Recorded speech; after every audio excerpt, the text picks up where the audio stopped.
afternoon, good morning, good evening, whenever you're watching this. I hope you're having, or listening to this, I hope you're having a great day. So, welcome to, I believe, episode 17. Yep, episode 17 of Built for More. And today we are joined by the lovely Emily. Like, if you're not watching this podcast, I'm waving my hands in front of her. So, Emily, just like myself, is a coach, but she is also a prep coach as well, which I am not. I am just a lifestyle coach, and she PTs in person just like I do as well. And today we're just going to talk about our journeys. We're going to answer some questions that clients and other people have sent to us, and just have a chit chat with two different perspectives. I think it'd be good just to have that like back and forth and help you all out. So first question, let me get it up. Can you both share a bit about your fitness journeys and what led you to coaching?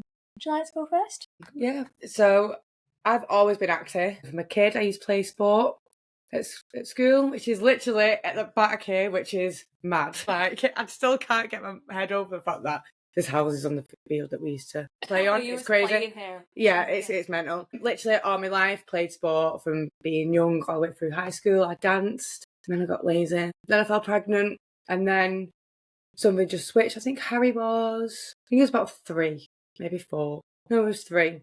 And I started boxing, and that was what kicked everything back off for me, was the boxing. Did my PT course, knew nothing about training in an actual gym. I thought, let's do a PT course. Got into PTing for like 3 weeks, hated it, left. Got into training more. COVID happened, got lazy again, because COVID ripped everybody off. Yeah. Mentally, for me personally, very much so. My outlet was taken. Boxing, couldn't box anymore, couldn't go to boxing because it was contact, so it was just gone completely. I weren't really into weightlifting at that point. I was lifting, but not like I do now. And then through COVID, I was just like, I want to do something different, get back into it when everything lifted, restrictions, whatever. I was home caring at the time as well throughout the whole thing. Then I was like, let's get into competing. Took my lifting seriously, hired a coach. And then I just kind of fell back into personal training at Anytime Fitness. They knew I was a personal trainer just from, I think I applied years before, and they'd asked me, and I just kind of fell back into it. Gave up caring and went into personal training full-time pretty quickly, and then started online coaching officially 2 years ago. I never knew that you did caring. Yeah. The reason in my head I had that you were always in personal training. No, I did caring for quite a long time, all the way through the pandemic, quite some time after. I was juggling personal training and the home caring. And Harry. And Harry, yeah. God, yeah. Yeah. So it was either personal training or home care. And obviously coaching was was way better for me. Like, I preferred obviously coaching. Yeah. I don't want to give up a comfortable weekly wage to then an unstable, owning your own business, single parent, Mad. Yeah. Oh, I didn't know that. Yeah. So that's my journey. Journey? That's mad. Yeah. Mine's like a little bit, I kind of like, I say I fell into it, I didn't really, but like, so yeah, I've been active but not consistent my whole life. So I think that's like a little bit of the ADHD thing where I do like, when I was a kid I did dance, I did swimming, then I did dance, then I did a little bit of kickboxing, then I did running, and then I did more dance, then I did pole dance. And in between, I kind of like faff in and out of the gym and faff in and out of, I'm going to train for a 5k again. I'm bored of running. I'm going to do this. I'm going to train for 5k again. So it was all over the place. Nothing ever really stuck. And went through uni, and my mum passed away at the end of uni. And one thing that will always like hold on to me, she said like, just be healthy, which I'm kind of not doing because bodybuilding isn't healthy, but it's what got me into it. Yeah. Because I went from like dealing with grief from my mum and just eating everything under the sun, because I went through a really shit relationship with my food, and like to the point like so bad, whereas I remember like coming home from work, because I used to work in London, walking past this like little corner shop Sainsbury's every single day after work and going in and getting the fresh cookies every single day. Did you slap them? Yeah, they are amazing. They are amazing. Like, I don't know how, looking back at it now. I mean, to be fair, I probably do it now, to be honest. Like, with my appetite. But yeah, I used to do that every single day. It was like, eat my feelings, until eventually I was just kind of like, fuck this shit. But my fuck this shit led me to pole dance. And me being the most impatient person on the planet, I wanted to be really fucking good at it like that. And I was like, well, either I can spend 2 to 3 years getting hella strong, or I can spend 1 year, lose the weight, and it'll make it easier for me to get into the moves. So I chose that route, and then I got a coach to help me lose the weight, which she also did resistance training, and like she was also a prep coach at the time. And then I did a photo shoot. I'd prepped for a photo shoot, and then I kind of like, what is the word? I like asked a question of like, oh, do you think I'd be able to compete? And she was like, oh yeah, fucking course you could. You can do whatever you put your mind to. And I was like, there we go. And then I'm gonna do it. Yeah, and then lockdown happened.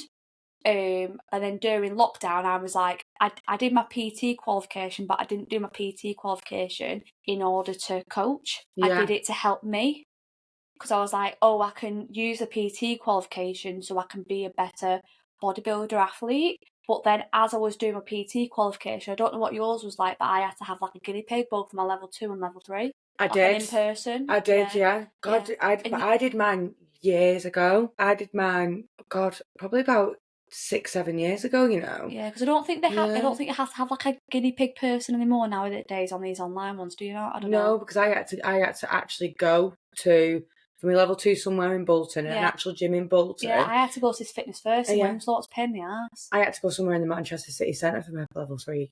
That was a pain in the ass. Gate as well. Oh, it was a bollock. Yeah. Yeah. So like with these little, I say little guinea pigs, weren't little guinea pigs, were mates. But like with my guinea pigs, when I was coaching them and when I was with them in person, I was like, it felt like magic. That's the only way I can describe it. And then when I was doing my training with them and then going back to my 9 to 5, my design job, I was like, this doesn't feel like that. And then that's when I just had to make, especially because I was competing as well, I was like, cool, I want to get into coaching. Would I be able to compete? I was competing, doing my 9 to 5, wanting to get into PT and coaching. And I was just kind of like, I do not recommend this to anyone who wants to start a business, but I literally went, fuck it, and left my job with no paying clients. I think I had 2 months saving in the bank. I pretty much did something similar. And it's just like, I felt like I was having like a quarter life crisis at the moment. Don't do it, guys. And I still feel like I am in a bit of a quarter life approaching midlife crisis. But it's just like, wing it and just see what happens. I pretty much did the same though. Yeah. Because I was in a comfortable job spot, so to speak, with the care work. Weekly pay, I was coming out with like quite a bit of money. Yeah. But obviously it's 2 different spectrums of caring in a way for me, if you think about it. The care work and coaching, like it's still care. Still care. But the way I felt seeing my clients, the very few that I had at the time, the way that it wasn't even so much, it was mindset change. I was helping their mindset change whilst also helping my mindset change through that. Whereas when I was going to the home care, it was, as much as I loved the people I cared for, it was very draining, mentally draining, and it didn't compare. So similar. I was like, no savings, very few paying clients. Okay, let's just go for it. I get that, because like in both my because I only ever had 2 jobs in design, I stayed with them for quite a bit. I remember on both interviews, I always just said like, I just want to help people, like in my design interviews, which I did. I wanted to help people through design. And there's one like job that I had in my last design job that really sticks out to me, that I was like, why am I doing this? Because we did like a Christmas advertisement and we put like a Santa on, and the person came back saying that the Santa wasn't fat enough. And I was just kind of like, I don't want to help like this. Like, this is such a ridiculous thing when I can be helping people change their lives, or making Santas just fat enough. Like, it's ridiculous. It's I know exactly, because I was literally helping people to die at some points. Do you know what I mean? Just like, making them comfy. Making them comfy, watching help die. Would I want to help people die? Not help them die. Really, don't think I was helping people die. But making them comfy. Making them comfy, end of life, changing them to then actually, on the other end, actually helping people improve their life and become a better version, healthier version in themselves, rather than that. So it's like staying away from getting to that point. I mean, we'll all get to that point eventually, let's be honest, but reducing the time that you're there. I cared for some relatively young people as well, so it weren't just old elderly people.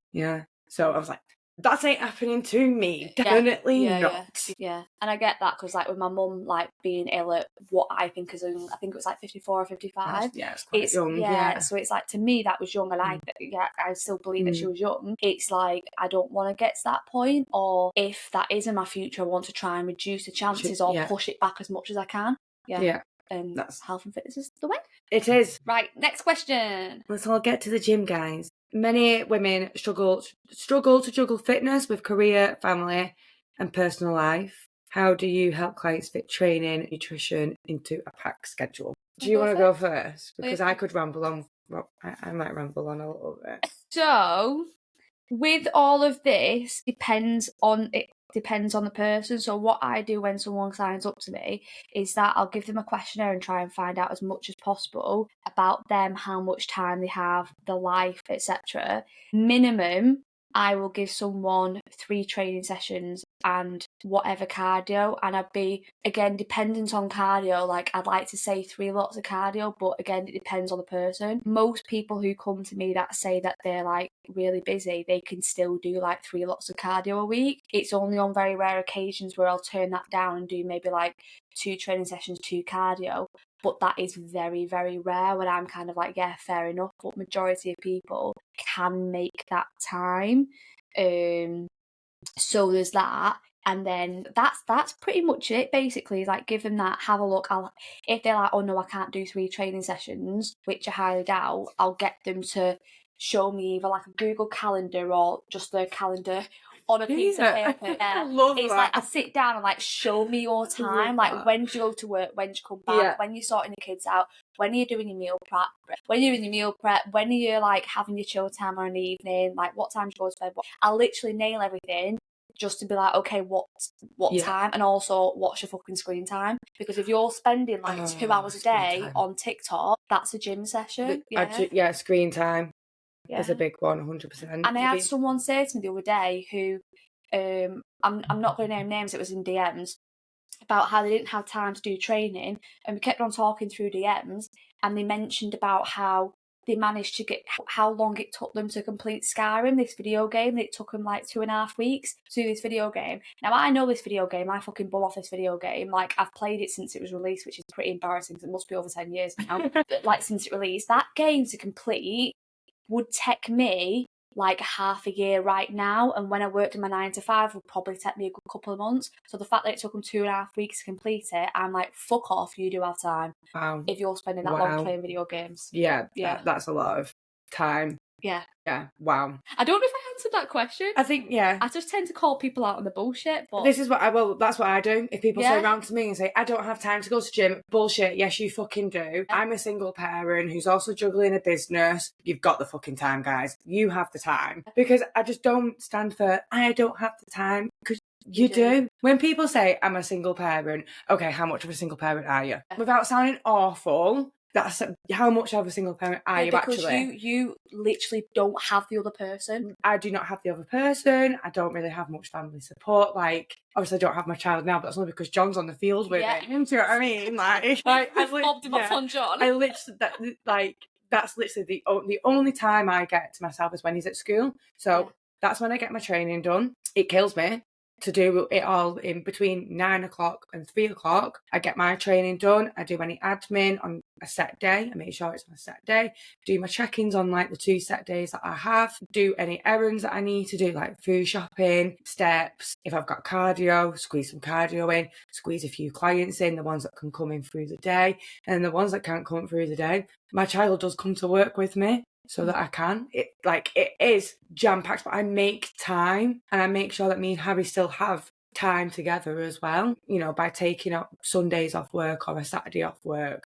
Well, I say Saturday, I've got a class. But but it's like that one class and then you'll have like the day. Then probably like an odd client in the morning before the class. But other than that, the rest of my day's like free. So when people say to me, I don't have the time to do 3-4 training sessions a week, that is bullshit, because you do. Like, you do have time. And I understand that, you know, you have a packed schedule. There's a lot going on. You have a 9 to 5 job. You've got kids. There's this, that, and the other. But like you said, if you're sat down on your phone scrolling TikTok for that hour, that's an hour in the gym. If your partner's at home, for 5:30. As soon as they come home, you can go to the gym. They can cook food. They can see to the kids for an hour while you're making time for yourself. Because I think that's important as well as a mum.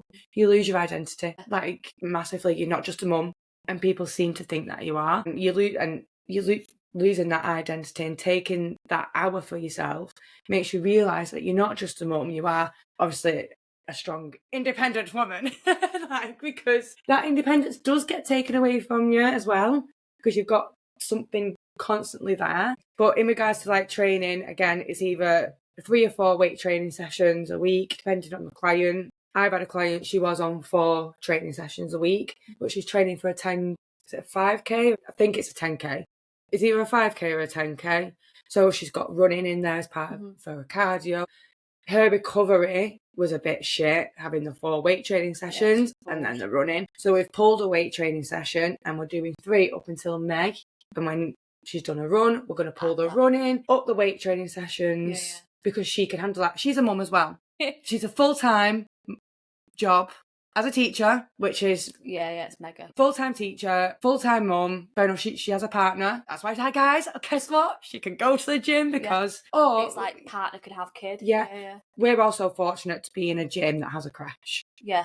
Which is very, very lucky. So if the partner's never can't be there, she can book a kid on the crash, but still not the point. She makes time to get to the gym for a PT session or to train on her own. I've always said that, like, if I have little ones, like the gym that I'm in at the moment doesn't have a crash, but if I have a gym, if I have a kid, then I will get a gym with a crash, because even though, like, yes, like, let's say if me and John have kids, yes, I might have John, but I quite like training with John, so it'd be quite, not with him, but like at the same time, so it'd be quite nice to, like, you have your little playtime, your little ball pit, and then mum and dad can go and play. There are gyms out there that have crashes. There's quite a few, but I just call people out on the bullshit when they say they don't have time to juggle all this and fit training, nutrition and stuff, because you do have the time. You've just got to make time. You've got to look at your own schedule, your own lifestyle, and make that time. Yeah, like I sent my guys over one of my Google Calendar things the other day. Yeah, it was on this day, like a couple of weeks ago.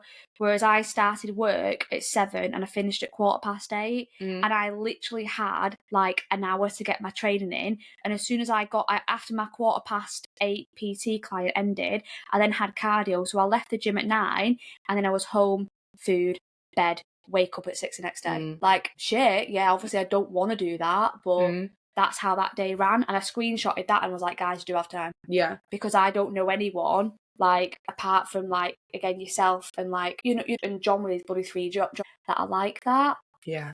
There probably is people out there, but you know what I mean? Like, you make the time. Yeah, 100%. I have a written diary because I'm old school and can't stand things being on my phone. Oh, right, yeah, no, I need it. So that's messy to me. Yeah, I can't do that. No, this is like... I'm a writer. It's like John was doing that. I was in Subway before, just like looking at like time that we can plan in together because we're always passing shift. Yeah. And John was writing it down. I was like, I can't deal with this because there's always like scribbles and stuff. It's like, I know it needs to be blocked. It needs to be coloured blocks. No, writing for me. If I actually physically write it, I can see it in my head. Whereas that just, no. That's how you manage your time, guys. Write it down or get an online calendar. Yeah. Literally. Personal non-negotiables when it comes to staying in shape despite a busy life. I get my training session in at least, no matter what. On the days I feel don't feel motivated, I go to the gym. On the days I feel like shit, I go to the gym. If it's a rest day, that's different. I rest, I get steps. Yeah. But nail my training sessions. Because my nutrition is always on point anyway. I've got a food plan. I follow it, stick to it. Yeah. Do you know what I mean? So yeah. For me, it's like I can always control nutrition, always. Like, even if, like, let's say, I mean, John does a meal prep for me. I'm quite lucky on that part. Obviously, when I lived on my own, I did my own fucking meal prep. But let's say if for whatever reason the meal prep isn't done, I can still always control how much food I put in my gob. Like, that dependent on time, you can always control how much food you put in your mouth. So that's something that is always, like, 100% non-negotiable. Make sure, like I said, it's my calories and protein. Then it is just, training. Yeah. Training, because it just keeps me sane. Yeah. Like, even if I can't, like, for what, I mean, there's no such thing as can't, but even if for whatever reason I can't get a cardio in, or I've got to move it around or whatever, or steps for whatever reason, I can always, like, again, it'll just help my head. Just training. Lifting heavy weights and just, growling a little bit. Yeah. The amount of times I've gone to the gym in an absolute foul ass mood. Yeah. Not wanting to go because I'm in such a bad mood.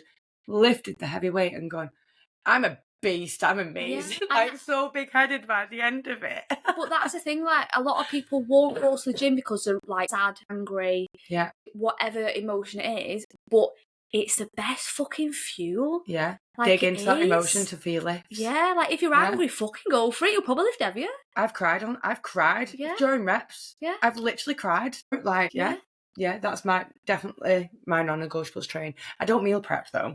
Do you not? No. I've got an air fryer to stick it in to whatever I'm having. So you'll always cook fresh, you don't meal prep? I always cook fresh. That is mind-blowing. Yeah, because, right, it's still non-negotiable to nail my nutrition. I know what I'm having every single day. Yeah. It's pretty much the same every single day. But if I don't want chicken and rice one day, when I've meal prepped chicken and rice, that'll ruin my whole day. Knowing I've got to eat that chicken and rice. Yeah, I get that. Yeah. Do you know what I mean? I might want chicken and potato one day. Okay, so just prep those potatoes and rice. Well, no, because I might not want rice or potatoes that day. Food. Yeah. I don't, yeah. I get it's that. It's an ADHD thing, I think.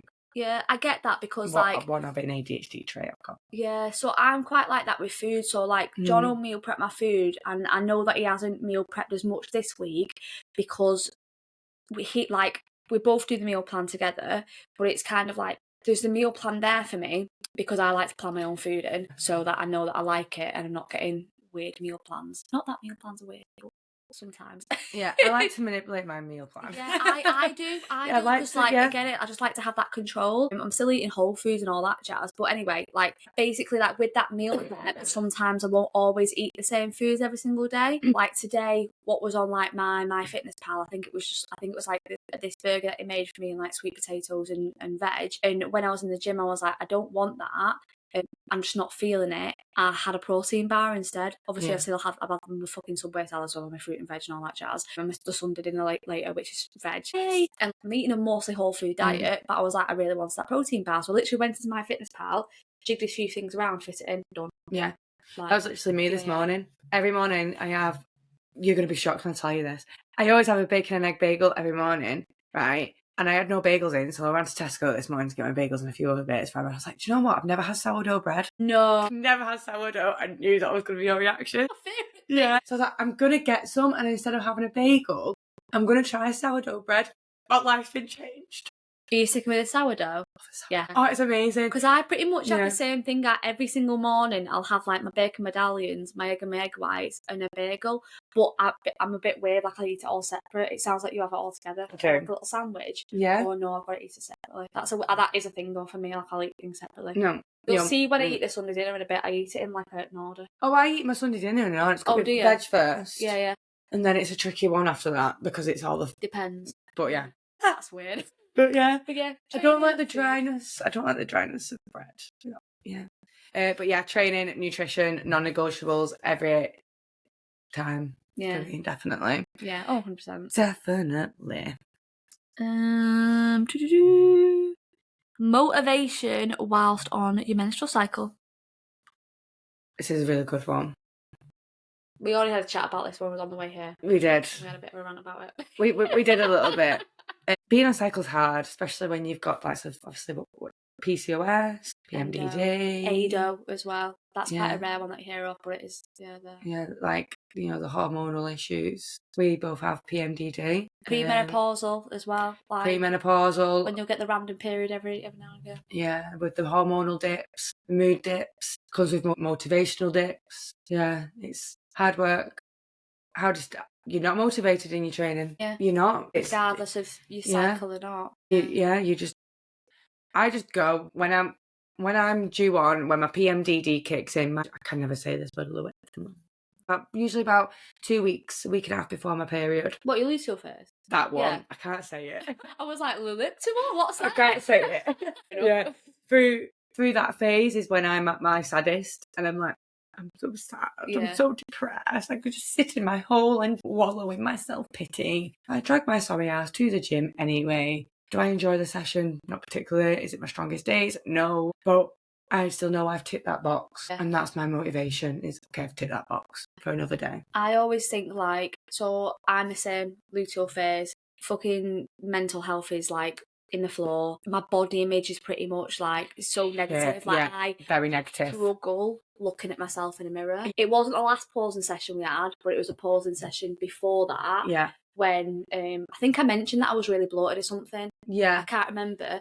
That I loved the pausing session, but I also didn't, because obviously I spent an hour looking at myself in the mirror when I didn't want to look at myself in the mirror. Yeah. Yeah. So that was a really hard session for me. And I was bloated to fuck as well, so I was just in agony. But I hate looking at myself. I mean, in terms of every woman's cycle is different, and every cycle that a woman has is different. Yeah, every single month is different. Yeah. Like, sometimes I hate looking at myself for months. Yeah. Where, like, I hide in baggy clothes. You know when I'm having a bad body image day through that phase, when I'm in my baggy clothes and I won't take them off because I'm the same. I hate it. But other months I'm fine. Whereas I'm quite lucky in how I get quite consistent symptoms. Every now and again it'll throw me a little spanner, but most of the time, low body image and look like poor mental health. I do get cramping, but it's not the end of the world. It's kind of like a little and then carry on with it. It's not that bad. I know some people with PMDD who really suffer. I really suffer with cramping. Do you? Whereas I'm quite lucky that way. Yeah. I'll get some ovulation cramps. That'll probably be the same as my period cramps. It's not the end of the world for me. Sometimes it'll piss me off, but it's never debilitating. In terms of weakness in the gym, no, unless I'm in a harsh deficit. So I know when I prep this year, when my calories get low, that's when my strength before my cycle will plummet. Yeah. And with the photo shoot prep that I did last year, when I got leaner, that's when it plummeted. But right now, sound. But it's like, it is one of those things as when you are in that place where your cycle's getting to you, what will make you feel better? Like having a pity party and just staying in and not moving, eating like shit, or still eating well, going to the gym, getting your steps, looking after yourself will help your hormones, will help your PMDD, will help your endometriosis, will help your PMDD, PCOS, will help if you're menopausal. All the research suggests best thing to manage those symptoms is to do things that will keep you healthy. Going. That'll just that supports health. That's what helps hormones. The only time I won't train when I'm on my cycle is when I get migraines, because I also suffer really bad with migraines. Really bad. That bedbound me, and they could bedbound me for days. And I don't see it as the end of the world. I don't punish myself for it. Yeah, it's just like, all right, scratch that, move on. Yeah, scratch it, move on. Let's just continue where we left off, because that's just what my body does. Yeah. Cramping. It's not to the point where I'm bedbound, but there are times where, say if I'm taking a class, I'm having to be motivating, and you're just not feeling it, and you get a sudden cramp, and I can't help but it does keel me over. Yeah. And it's been times where I've been repping, and it's happened straight after the set, because I've been after like, okay, I think I need to go home. This is really, really bad. You know, it's not the end of the world that I've missed one exercise off my session, because it's usually towards the end. Yeah.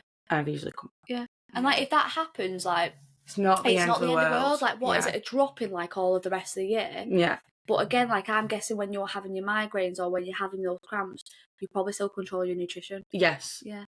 I do struggle with the cravings. Yeah. So like, obviously that comes hand in hand with where you are in your cycle and stuff. Your cravings go higher. I do struggle with that. But I also, again, I manipulate my food to help with the cravings. So I have sweeter food. So like, instead of oats, I'll have cream of rice and a cake with some jam and peanut butter, because it's sweeter, and that usually helps. And dark chocolate as well. Yeah, dark chocolate is so good. I love dark chocolate. Yeah. And like, and a lot of people come to me and say that they hate dark chocolate, but you need to give it time. You do need to give it time. Because your taste buds will change to it. Or what you can do, which is what I did with one of my clients, is I worked them up. So like, in other things, like lighter, going to darker, like that's a big game changer as well. I still don't like anything above 70%. Oh, do you not? No, so you're just 70? It's too... Ugh. My ex eats 90%, 100% dark chocolate, and I tried it once, and it was the most sour thing ever, and it just made me want, no, not for me. Then the one from Lidl, raspberry or salted caramel slaps, and that is what I tell all my clients to get. Salted caramel dark chocolate is amazing. It's like, oh, that's fit. There's an orange one as well that I really like. I like that one too, and the mint one. It tastes like mint arrow. Pretty much all the flavoured dark Just chocolate. basically dark chocolate, guys. And Helps.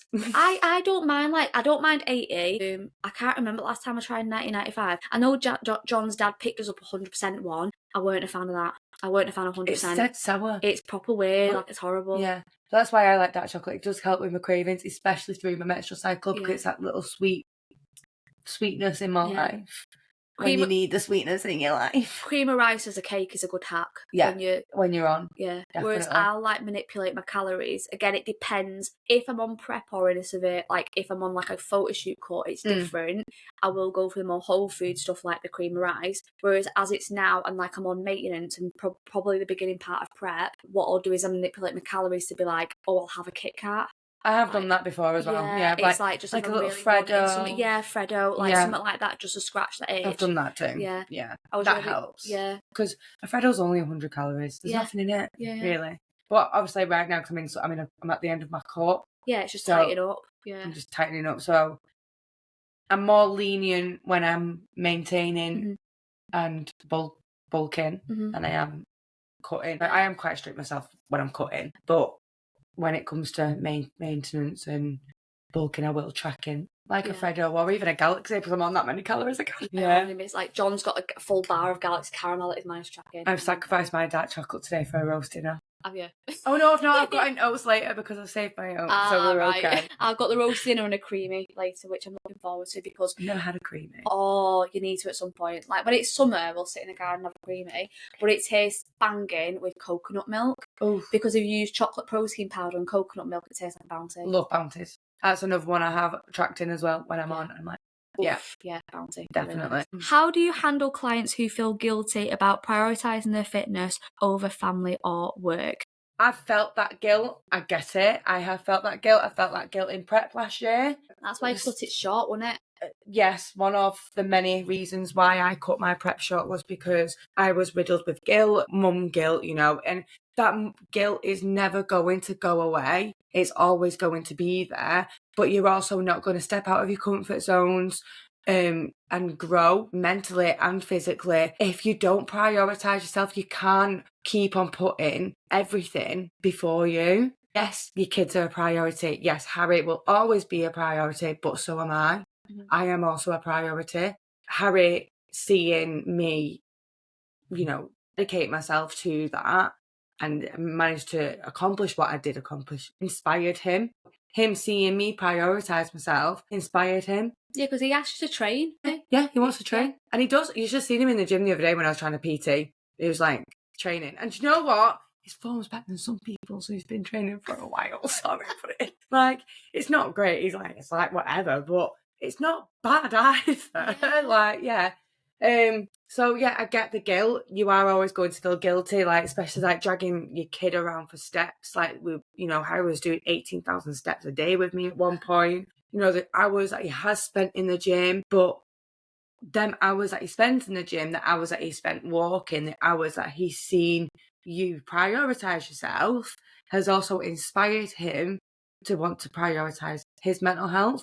Because that's my reason why I started bodybuilding, eating, the gym, working out initially when I was an adult, even as a kid really, was for my mental health. And mental health's a big, big thing. I think, his mood lifts as soon as he's been exercising, whether that's playing outside running, playing football, he plays rugby after school on a Thursday, training a little bit in the gym, doing steps with me, jumping on with cardio with me.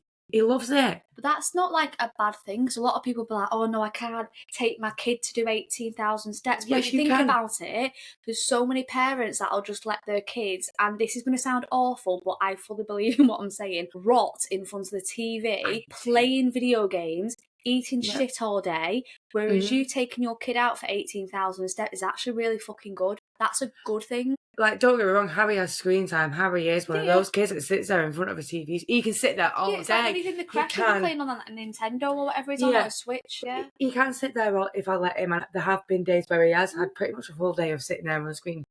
When me and Harry are out doing those steps, we have conversations. Sometimes he annoys the heart of me because it's just a conversation of nothingness, and it's just I see on your stories, you're like, I can't. I can't do this. I can't do this today.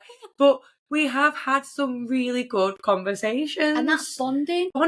You're bonding with him. Like, we've got a route, can't really go in the winter because of where it is. It's a bit shit and muddy. But in the summer, we've got this really nice route that we go near mine. And it comes out into a massive open field. And I can't wait for this year because I have more energy to just run. Just literally, and that's what he did. We'd get there and he'd just run. Even on the days I couldn't speak to him, he knew I couldn't speak to him. Yeah, because you were just impressed. And I felt guilty for those days. And like I said, that guilt will never ever go. You're always going to feel guilty for wanting to better yourself, become a better version of yourself, and wanting to prioritise yourself. And that's okay. Your kids can be your priority, your family can be your priority, but you've also got to make yourself a priority and find that balance in the two. And then something that I say to my guys is and I'll reflect this on you, is if you're not putting yourself first and if you're not looking after yourself, then you're not going to be there as long for Harry. Yeah. So by you prioritising yourself, actually you're prioritising him as a byproduct, because I'm sure Harry wants you to be here for longer, not less time. Yeah, exactly. And I know myself, if my mum was still here, I would rather her prioritise her and look after her so she could be here longer, but not only be here longer, but so she could be happy and healthy. Yeah. And I'm saying that as a daughter, and I'm sure Harry feels the same way about you. Yeah. Harry can see Harry's mental health has improved the happier I've become. Yeah. Because it's a reflection. It is. Happy mum, happy child. Yeah. Literally. Yeah. Yeah, and like you mentioned, obviously I did pull my prep early because it was getting to the point where I couldn't carry on anymore because Harry'd had enough of it. Yeah. Sort of thing. So yeah, as much as obviously you want to prioritise yourself because certain things there's a certain extent of that. Prep's a different beast. We're not talking going to the gym 3 times a week and doing lots of cardio. We're talking about cardio every single fucking day and hours and hours. Yeah. Hours and posing and steps. And 18,000 fucking steps. I think didn't those get to 20 at some point? I don't think I got that high. Did you not? I don't. Yeah. Oh, but no, it was more of a.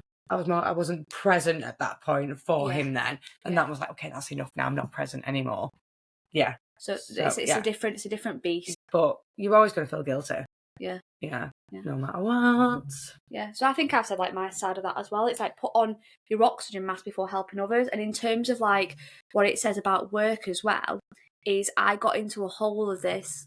I think it was 3 years ago, 2.5, 3 years ago, where I prioritise my work over me, but then my work had a negative dip because I wasn't looking after myself. So then I couldn't show up as a coach and be the best coach. So it's if you're not prioritising yourself, it will also negatively impact your work because you are more focused, you are more productive, you are more on the ball if you are looking after yourself. If you are training, your mental health is going to be in a better place, your stress level, your emotional regulation is going to be in a better place. That will positively impact work. 100%. Prioritising yourself, like you said, emotional regulations, your mental health, putting myself, I don't want to say first because I'll never put I'm a mum, that's never going to be the case, but prioritising myself more above others, above others has had a massive impact, positive impact on my emotional regulation. I'm still very scatty, but I'm not as there. Yeah, I'm saying by the way because I'm the same as well. I'm scatty. I'm still a hothead, but I can also control that hot-headedness a lot more. I walk away now. Yeah. Well, 95% of the time. Yeah.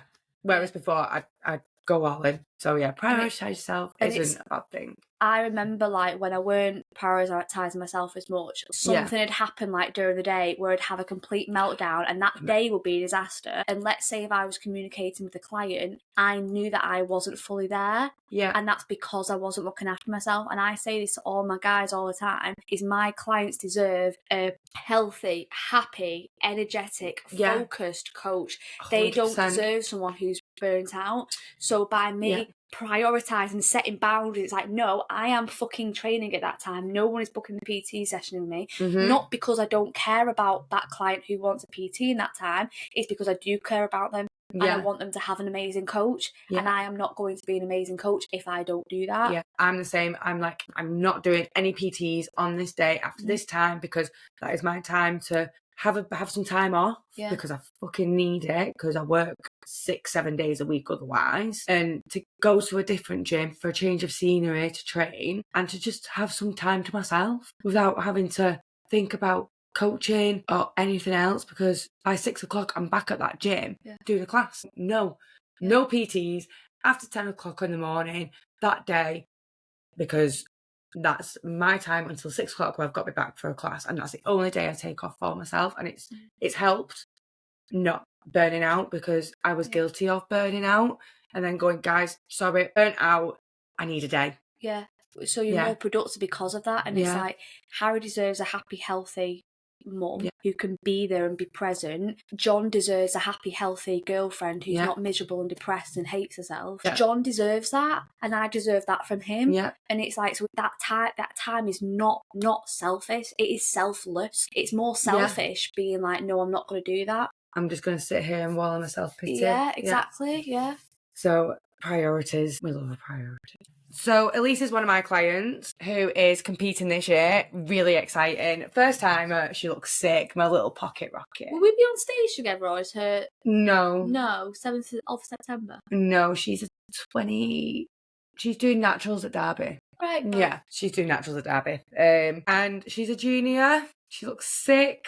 I'm really proud of her. So she's obviously wanted to talk about expectations of the social media, how it can affect things, because you can go on there, you see girls that you could be competing with, girls your age that are at a different stage, or even the difference between being natural and not being natural, and the pressures there to think that you should look like that, which I've been there.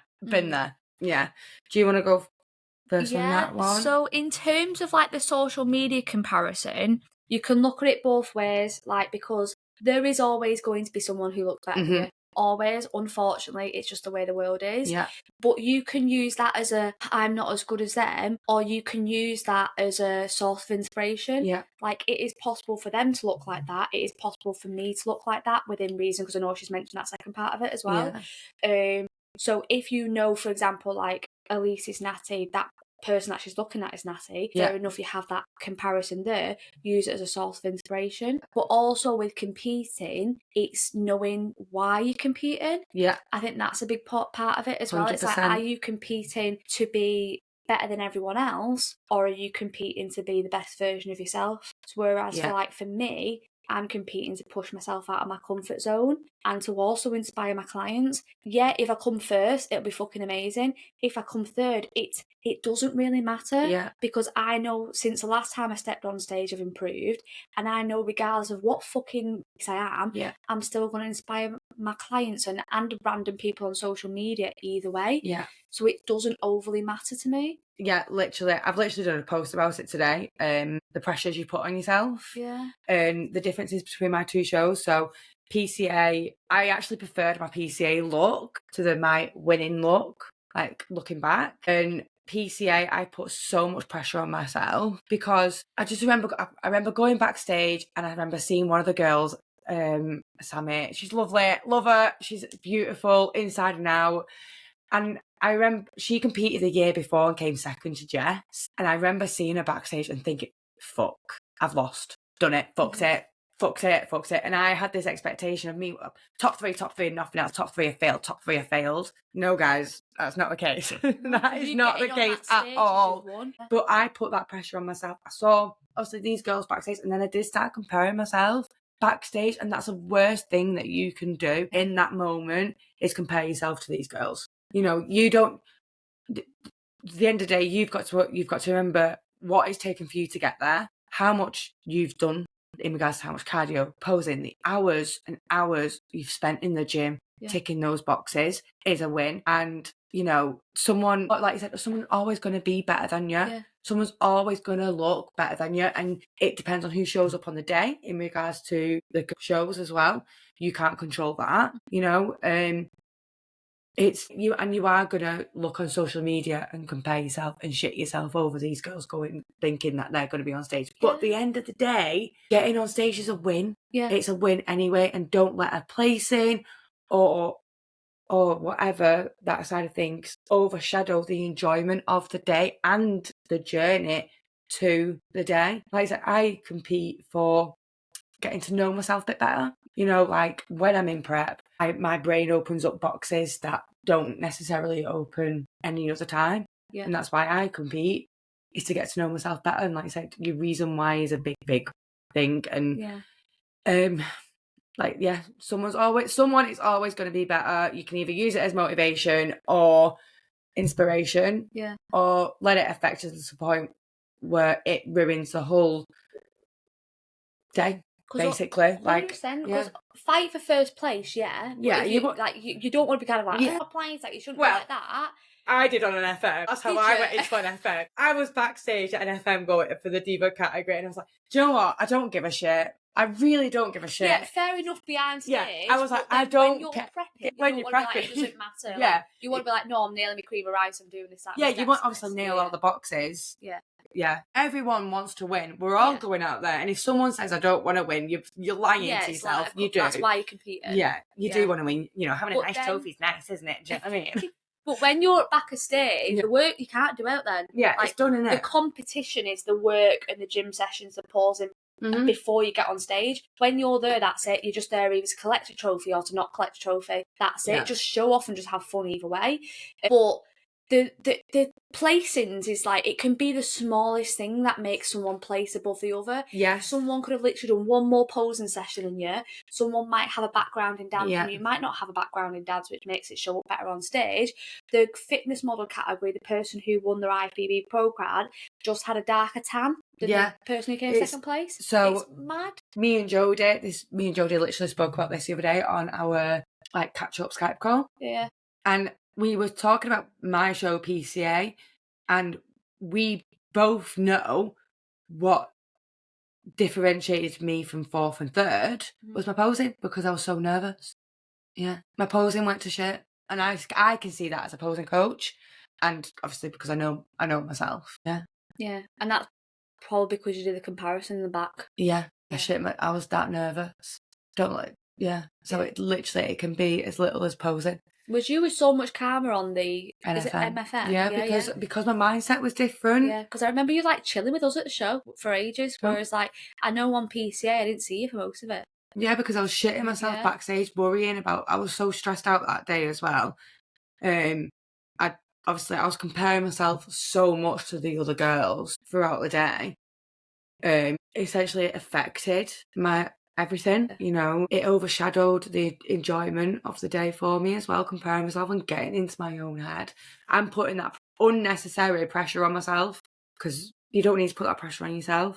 Whereas at NFM, I didn't care. I didn't care. That's a lie. I did care. You kind of shut off the fuck it. Yeah, I was just more like, it is what it is. Whatever happens, happens. I'm just here to have fun now. You could see that on stage. Yeah. Especially on the diva category. Was it diva? Yeah, the diva category. I was backstage and I was just like, there's only 3 of us. I was looking at them both. There's only 3 of us. I was looking at them and I was just like, she looks better than me. She's prettier than me. Fuck it, I've lost. I'm just there to have fun. Let's just do this. I don't care. I've made up my own routine. Let's present this on stage. The fact that people see this routine that I've created myself is a win anyway. I just remember, look at this. There was a guy, you know who I'm talking about. There was a guy in the audience who told me that I'd never be good enough. Right, and I just remember thinking, "Oh, this, I'm going to wave at you." And I waved, and it wasn't even part of a routine. And that was my fucking moment. And this is I'm a pop star, yay! I can't even remember you waving. It must have been but that's funny. But because I had a fucking attitude, I won my category, won best poser, won my pro card. Then I had to go and compete in the pro show, came second, even though there's only 2 of us, I still came second. Then I went to competing in the bikini pro lineup and didn't even come dead last. So yeah, win-win-win. Win-win-win. Yeah. Mindset's everything. Yeah. You know, if you're gonna put your pressure on yourself and compare yourself, you can have a shit time. Do you want to talk about the second bit of that question as well? The natural PEDs. Yeah. I think we've both been there. Yeah. Yeah. I was shocked when I first entered bodybuilding how common it is. Yeah. Very shocked. I mean, even in just the fitness industry. Yeah. Like, I remember, like, me and John went to train at a gym, and he knew a lot of the people in there and was telling me what everyone was on, and I was kind of like, but they didn't, to me, and my naive mind, I was like, what? I thought they was all natty and just looked amazing, and it's like, oh, well, they do look amazing, obviously they work hard, but yeah, I was kind of like, what the fuck? Like, yeah, I was so shocked. I remember being in the toilets at Pure Elite, my very first show, and I just remember hearing this really deep voice. I thought it was a man, and I was really confused as to why there was a man in the girls' toilets. I walked out of like the toilet cubicle, and it was a woman, and I was like, you could tell straight away. Wow, shit. Like, a lot of even people, in Pure Elite, like a fitness model federation, a lot of people think the fitness model categories are like all natty, and they're not at all. It's BS. I'm like, this is bigger than I thought it was. And then, wow. I just couldn't believe how big it is. Like, even, like I said, just within the fitness community. I remember as well, like, the thing is that in fitness model, as far as I know, there's not a fitness model federation that tests. So you have no fucking clue if you're on stage with someone who's natty or not. Yeah. However, and it's the same with bodybuilding as well, to a degree. Yeah, there's natural federations for bodybuilding. Yeah, there's a lot more. There's a lot more tested. A lot more opportunities now for natural bodybuilders as well to be in natural shows if they just want to compete in natural shows rather than having to compete in an open show, being up against people that are assisted. You know, you don't have to go down that route. You can stay to natty shows. I've competed in a natty show as well as one night. Yeah, I've done one natural show in my first season, and then the others were. But also, untested. Don't think about the fact that you're natty doesn't mean that you can't go up against people who are assisted. Because I remember listening, I don't know if it was Christine Chapman's podcast or a post, but I know he said something along the lines of a lot of people who are assisted, not a lot, but some people who are assisted will use their assistants to be lazy, and then people who are natty, who are working their fucking ass off because they're natty, will progress before them. Yeah. Because they're like, oh shit, I've got to work 5 times as hard because I'm not assisted. And the people who are assisted kind of like, I don't have to work as hard because I'm assisted. And actually, you do. You do. Assistance isn't magic. You've still got to put in the work. You've still got to graft. You've still got to nail your nutrition, nail your training. You can't just, like I said, be lazy with the training just because now you've got a special something in there. You've still got to nail it all. You know, and so if you can work harder than the people who are assisted, and you have a great chance of actually beating them. So it doesn't fucking matter. So compare yourself. I've been up against girls that are assisted, and I know they were assisted. Did it faze me? Not really, no, because I knew I put in as much work as I could. Not taking the assistance. Assistance isn't magic anyway. They might have shit genetics and shit training. Yeah, exactly. You know? Yeah, so which one do you want to do next? I suppose these two are pretty similar in a way. I think they are. Yeah. Which one do you want to read out? I think Kathy's is interesting just because of her age. Sorry, Kathy. I call her out for her age all the time just because... Yeah, but it's fucking amazing. I think it's fucking incredible, yeah. It's really, really inspiring. And when I say when I grow up, I want to be like Kathy, I mean it. Because when I grow up, I want to be like Kathy. Again, Kathy's another one of my clients. She looks 46. It's like, that's when I said to her before we started this podcast, was like, the picture that you showed me? I was like, no, she's not. 66, absolutely incredible. Do you work with any people like premenopausal? Menopausal? Yeah, a good answer. Yeah. So I was training as an older person with age-related issues and old injuries, which are less spoken about, and the issues you face to keep motivated when medicine and normal people, in quotes, think you should stop. Don't stop. Don't stop, because movement is medicine, 100%, and if you do stop, you're only going to get weaker, and you can train around. There is not an injury so far that I've had. What are you looking at? Nothing, I'm just looking at yourself. I just thought, you just see somebody in the corner of your eye. But yeah, there's not an injury that I've had so far that I've not been able to train around with a client. Yeah, same. Like, I've had clients who's had ankle, knee, hip, elbow, wrist. I've had a lady who's had an operation on her like thumb joint, which sounds like it's a dead small operation, but it's not. Yeah, like I can imagine actually. You're Yeah, using your hands for everything, even like gripping into leg extension. You're using your hands for everything, and we've been able to work around that. But there is, again, it's shoulder, which is a dead common injury anyway. Like there's not an abdomen injury. Like there's not an injury that I've had come across that I've not been able to work around. I've got a client who's got endometriosis around her spinal cord. So her back flares up. Oh God, I bet that's awful. Yeah, pretty much all the time. Her back's in a flare up. Yeah. She still fucking trains all the time. Yeah. There's I think she's missed one training session so far since she's been working with me. Wow. And she's got endometriosis around her spine. So wow. you can always movement, and because she's been training and because she's been looking after herself, her endo flare-ups are a lot less. The way that she feels is a lot better. Yeah. So again, movement is like moving my back injury a few weeks ago. I still continue training, but I dropped all my weights either to body weight or like fuck all weight, because I knew by moving my body I'd get better quicker, and I have done. And even like Kieran, my coach, said he was like, "Oh, I'm actually pretty impressed at how quickly I bounced back from this." It's like because I didn't stop. Yeah, literally. Yeah. Same with my ankle. Like I have serious issues with my ankle. I snapped ligaments in it years ago playing sport in school, and it went on me last year. Again, just randomly. Oh, it was awful. But I trained around it. Yeah. I did what I could. Yeah. There were certain movements I couldn't do for a while, like squatting and leg pressing, yeah. But I did what I could. You know, some of my clients, like Elise with her job, who's constantly leaning over, she gets really bad pain in the shoulders and the neck. We work around it. You know, we do a lot of single arm movements to help with that and whatever. Balance it out, yeah. Got another client with disc problems in the back. We just don't do certain movements. We work around it. Yeah. Kathy is just like incredible. Like she gets, obviously when she's injured, she's quite lucky that she's qualified in sports massage and so it's a partner. So she can identify the problem pretty quickly. She's quite lucky. A lot of people tell her to slow down because she does do a lot, to be fair. Like she does weight training sessions. I think she only does like 2-3 a week. She doesn't do many because she does MMA. Oh. Yeah. Does she? Yeah, she does. She's been on ITV News, by the way, guys, for boxing. That's how I know her, from like boxing, but yeah.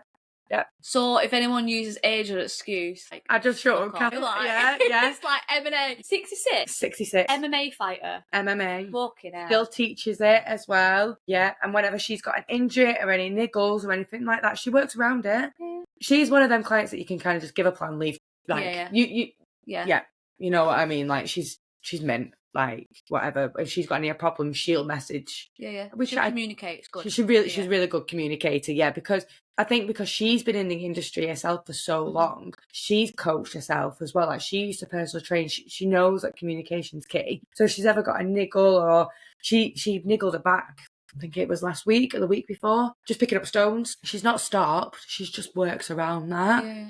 You know, she's backs off from training a little bit and works around that. You know, so yeah, she's meant. I love her. Usually by slowing down and stopping will makes cause it you worse. more. Yeah, it'll cause you more harm than benefit. Yeah. And again, by making yourself weaker, and that's where more injuries will come. Because let's say you're walking up the stairs, that's a step up, that's a kickback. Yeah. So if you're not training that, and let's say you stop resistance training altogether, you're going to become weaker walking up the stairs. Yeah. You could potentially fall down the stairs. You're putting yourself at risk. You don't even need to resist weight train or anything. Like, my granddad was active all his life. Yeah. Oh, he was 95, I think, when he died. And he was really sporty, went for walks. Even when he lost his sight, he was still walking. He was fucking blind walking around. But he used to take us around the countryside walking. He used to take me and my little sister for bike rides, yeah? And he used to beat us back. He was in his 80s. Me and my little sister were 9 and 10 and 11, whatever at the time. And he would beat us back. And you were like, slow down, Grandad. Literally, because... But he never weight trained. He was just active, sporty, kept himself on the go. And the only reason why he stopped is because he got ill with cancer and up age, and he was forced to. Yeah. You know, he kept going till he was still going up until 2 weeks before he died. Like, walking around pretty much up until 2 weeks before he died. It's like my mum, when she got diagnosed, she was still trying to do all the house chores, and we were like, mate.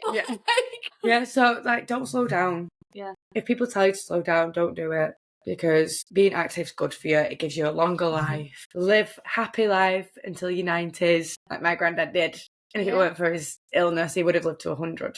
Yeah. So, yeah. Yeah, it's just like I want to be up and down off the toilet, like my own ass when I'm 90. He did. And you know what will do that? Squats. It's like... He did. He never had anyone wipe his own ass. Yeah, there we go. Up until he literally had, like, he was, he never had any of us wiping his own backside, rolling him, or anything like that up until, like, the week of his death. And that's what we want, guys. We don't want to die, but it's going to happen. Yeah. I don't want to die. Then we've also got realistic expectations and instant gratification, because that's a culture that we are in. Yeah, Amazon Prime. Buy this, get it straight away, get it same day delivery. Netflix, can choose and watch whatever you want. Uber Eats, get food like that, get groceries like that. You can get people on demand on Tinder nowadays, like it's madness. Yeah, it is crazy. I always refer back to the tortoise and the hare. Yeah. Slow and steady wins the race. Yeah. You know, always catch up. I'm guessing you've used that metaphor in terms of like Ozempic. Eventually, it'll catch up on you. Yeah, like if people say to me, oh, it's been 6 weeks, I've not really seen much progress. Well, yeah, it's been 6 weeks. It's not been 6 months. If it's been 6 months, I'll be like, okay, fair, but it's only been 6 weeks. Yeah. Give it time. Slow, steady wins the race. I'll use a couple of metaphors with this, like either it's being like, so with the 6 weeks thing, how long did it take you to gain the weight? Probably took you longer than 6 weeks. It's going to take you, not longer, but it's going to take you at least half the time to lose it. Yeah. So there's that. But also with like fitness and nutrition, it's a skill. And if you was to learn, let's say, German or learn the guitar, you're probably not going to be an expert in 6 weeks. Like if you play the guitar for 6 weeks, you're probably going to sound shit. You're probably still not going to be able to say a sentence in German after 6 weeks. And you know what I mean? I love that for. Yeah, so it's going to take time to learn it, to make it absolutely bang on. And then it's also going to take time for you to nail it and have those conversations or play that music. Yeah. I think as well, nailing one at a time as well. Yeah. Rather than stimulating, overwhelming yourself. Yeah. So like nail your training first. Get consistent with the training first.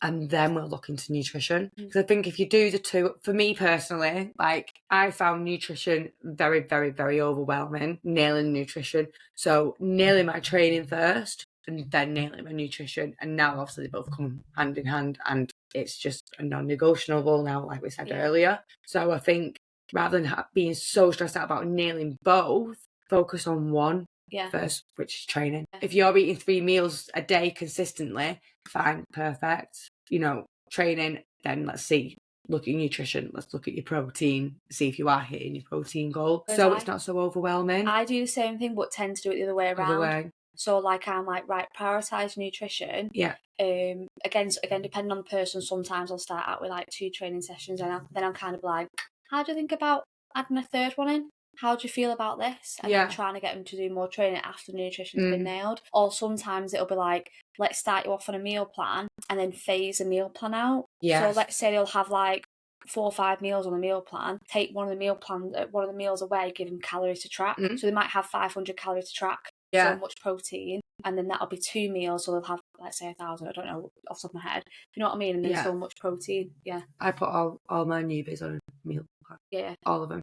Just because for that reason, so they don't have to think about how much protein they have to eat. Because a lot of my clients get quite overwhelmed with tracking food and that thought of it. And I've been there myself, like from my background of disordered eating, a lot of them have, need the relationship with food fixing. And I think not focusing on tracking and what those macros are and being told kind of what to eat in a way helps that relationship with food, because you're fueling your body right and correctly. You're teaching your body, learning that skill to fuel your body. Does that make sense? Yeah. I've got whereas some clients like Liv, who will just track perfectly. So have a few days where her calories are under, but other than that, she's fine with it. It's not a problem. She needs to nail training. Nutrition was fine. It was her training that she needed. Again, it's quite dependent, isn't it? Because like there's some people where like depending on what they say in the Q&A form, it's like I'll give you a meal plan to either follow or use as inspiration. So like the structure's there. Or some people I'm just kind of like, right, I'll let you track, but then I'll look at the food diary and I'll just give them guidance. Like, I want to see some more fruit and veg. I want to see some more this, that and the other. Like, stop having 900 calories being snacks. Let's make this 2 meals. Little just education, basically. Mine's usually, you need more protein. Yeah. You need more protein. Everyone does. It's like, eat your protein, guys. Just eat your protein. And then like, but when I wonder about carbs and my fats, I say, I don't care for that protein, right now. I just want you to get your protein in. Protein calories, Your protein. Yeah. Literally. 100%. If you could give your younger self one piece of fitness advice, what would it be? Do you want to go first? Because that mine's pretty brutal to myself. If I could give myself a piece of fitness advice, it's not really fitness related, to be honest. Mine's more mental related because mine's very... because of the reasons why I started training. Like, yeah. So mine's pretty brutal, really, actually. It would be stop being such a fucking pussy and eat the food. I feel like you've just read my mind. Like, stop being a pussy, eat the food, stop being scared of certain foods, don't be so fixated on a number, because I was really bad with like getting fixated on scale weight. You was small. I was tiny. I had really bad eating. Whereas I was like the other way, where I was bigger. No, I had really disordered eating. I was really bad. Like, I couldn't even eat 1,000 calories at one point. I was scared to get up to 62 kilograms. Like, I remember reaching 62 kilograms the very first time and cried. I've cried into food so much. Whereas I haven't. I've been like, why am I on my bulk and still hungry? Yeah, this should be happening. Yeah. So mine would just be, don't be such a pussy. Don't be scared of food. It's not a bad... Eating loads of food isn't a bad thing. Eating this much food actually fuels your body mentally and physically. You're in a better place mentally now than you've ever been before. Because you pushed. Because I've pushed past so many boundaries. Yeah. And I'd also tell myself to believe in myself. Yeah. Keep believing in yourself, because my self-belief isn't great. Yeah. Like, even now to this day, like, something I'm still very much working on. I think most people struggle with that. Yeah. Like, because I'll have days where I'm just kind of like, what the fuck am I doing? Like, I'm no good at this, to do that. And it's normal. It's normal to have those days. Usually when you're about to be due on, you start thinking you're shit at everything. But it's just like, it happens. Yeah, self-belief is a big one for me, 100%. Yeah. Whereas for me, I'd just be like, same thing, don't be a pussy, but more so like get out of the victim mentality. Because I used to blame everything on everything else. It was never my fault, and I never took any accountability. Oh, I couldn't do my food right because my boyfriend always got takeaways. Oh, I couldn't do this because I was working a 9 to 5, like it was busy. Like, I couldn't do this because I couldn't go to the gym because I've got a tummy ache. You know what I mean? Yeah. Bullshit excuses. Oh, I'm sad today, so I can't go to the gym. I can't go and do my steps because I'm sad. So I'm going to make myself even sadder by not doing anything. And just, I had no personal no personal accountability. It was always someone else's fault. It was never my own fault. And just buckle the fuck up and get on with it. So that, basically, which is really fucking brutal, like, your position that you're in life, and this is something I remember posting a reel on this about a couple of days ago, and someone fucking kicked off on me in the comments. I was basically saying, like, where you are in life is because of the accumulation of your choices, no matter where you are. Like, if you have too much body fat, unfortunately, it's either because you've eaten too much or you've not moved enough for what you are eating, so you have gained too much body fat. It is, unfortunately, your fault. However, this isn't something to like be like, oh no, it's my fault. Because on the other side of that, it is also within your control to turn it the fuck around. Yeah, literally. And this is regarding anything fitness, your nutrition, your life, your relationships, anything. If you have no friends and you're unhappy with not having friends, probably your own fault, because either you've pushed everyone away or you've chosen not be friends, but you can also go out and make new friends. Yeah. If you're sad and single, again, like, if you've chosen a dickhead of a partner, or you've done something dickheady or push them away, like, be honest with yourself, own it. Like, there's been times where I've been a bitch in a relationship, it's been my fault, they've fucked off. Like, own it and find someone better or be better. Yeah, literally. Probably another piece of advice I'd give myself as well, because you reminded me of it, you said something, relationships. Yeah. Is, I wouldn't let no man tell me to give up something I enjoy. Oh, fuck, yeah. Which I fucking did, by the way. Don't do that. don't ever do that. So I was in a relationship with this guy for quite some time, and I don't even know why I was with him because I hated him. Haven't we all been there? I used to tell him as well. I used to tell him as well, I hate you. Get out of my life. Get out. I don't want to be with you. Go. Anyway, it's when I was doing my boxing stuff, and he used to say to me, I would laugh if he was actually listening to this, I want to do my thing. I want to go out skating. I don't have time to go and do my skating because you're always out at the gym saying blah, blah, blah. I was like, okay, fine. I won't go boxing for a few months. Like, I won't go, There's Tuesdays and Thursdays there for you now, free. Tell me why this boy didn't go fucking skating once. And then when he did go skating, he broke his ribs and it was my fault. Your fault because it was my fault. Yeah. So I gave up boxing for you. So do you know what I did? Sign back up. I didn't care whether you broke your ribs or not. Yeah. But it's that I've had it like when I was competing in Pure Elite, my relationship broke down whilst I was prepping because he did everything under the fucking sun. And again, if he's listening to this, it's so fucking funny, but I don't care. He did everything under the sun to try and sabotage me. Yeah. He'd come in, like, there was this like well-banging takeaway called Midnight Delivery. I think it's only as a place where you can go in and eat in Liverpool now. Yeah. But it was like, it's a dessert shop, like a cube desserts, like that. Yeah. And he like would get my favourite desserts from there. When I was prepping, having a dark day in prep, he'd purposely order it and come up to me and be like, oh, look at this. And I'd be like, in my head, I'd be like calling him all the names under the sun. I'd be fuming. When I got my bikini, I was trying it on and I was like, how do I look? And he was like, you look jacked, but not my type. Which, when your fucking hormones are all over the show, probably not the best. No, you're 4 weeks out from stage, probably not the best thing to tell a girl who's going to be on stage in front of hundreds of people. Yeah. It's not the best thing to say. So he'd do shit like that. Yeah. So I remember getting my pro card. I phoned him first and he was like, he said well done, but he said it in like a monotone, like he actually was. Yeah, like he weren't actually asked. And when I came home as well, I remember me waiting up for him to come back. And then he came back and he didn't give me like a hug or a kiss or anything. Or I laid all my trophies up to be like, look at me, look at what I did. Yeah, he didn't acknowledge him. Like, he didn't give me a hug or a kiss. Bearing in mind, I hadn't seen him in a week because I've been travelling up and down the fucking country doing photo shoots and shit. And I was just, when it got to that point, I was just like, fuck this. Like, nah, like, this is done. Bye. Yeah, bye.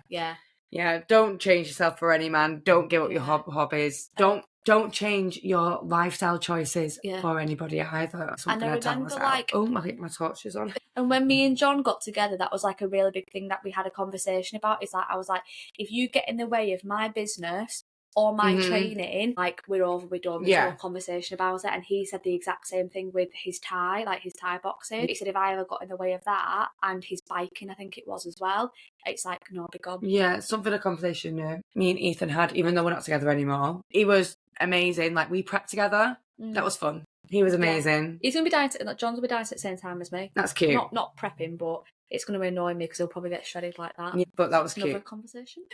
Yes, it's good to have a supportive person. It is. You need that. Yeah. And no matter what you decide to do, you need a supportive partner, supportive friends, supportive family. Yeah. And if none of them are giving it you, tell them to fuck off because it's kind of like, we're having a roast dinner in a bit. Oh, wait, I'm so excited. Harry and John's probably like, John, 35 minutes ago, have you finished it? No, Jonathan, we are still talking. We have finished now, though. We might text and be like, go over it. But anyway, like, when we have this roast in a bit, Jonathan has pre-tracked it in. For us both. So this cute. This is what good friends do. Yeah. He knows that we are following a training plan. He has tracked it in. He's not fucking moaned about it and gone, I can do it, or I'm not doing it, even though John does track himself, but he's not going to be like moan about it. He messaged me to ask me about like what's your macros? Yeah. This is what good friends do. So if you guys have friends that are a bit weird, send them this podcast. Literally. Yeah, because that's what good friends do. Because I'm here having a roast at my friend's house, third wheeling as always. Yeah. With the dog and the child. I'm so excited for this roast. I'm so hungry now as well. Yeah, so am I. So we'll leave it on that, guys. Yes. We'll leave you to your Monday dinners, probably, or Monday lunch, or whatever you're having at that time, whilst we go and have our Sunday dinner. But as usual, I hope you've enjoyed this podcast. If you're not following me on Instagram, give me a follow. The Instagram handle will be below, and Emily's as well. Make sure you give her a follow too. As usual, make sure you like, subscribe, comment, do all the interactions that you can, tell me that you love me, all of that jazz, and I'll see you next week. Goodbye. Bye.